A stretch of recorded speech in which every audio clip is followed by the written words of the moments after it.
ewan ko, mahilig sila sa gano'n, no? Kapag may mga mainit na issues na pinupukol sa Malacanang, ngayon, pinag-uusapan na naman tungkol yung nangyari kay First Lady.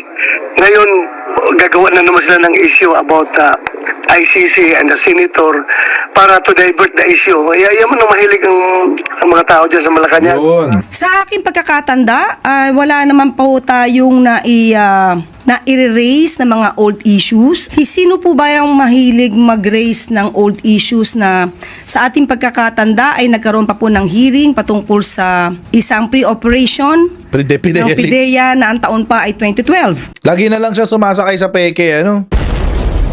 Last time yung fake na AI video. Tapos ngayon, itong fake na cocaine daw si Epeli. Tignan nyo, mga DDS, mga pekeng matalino, pekeng expert, pekeng babae.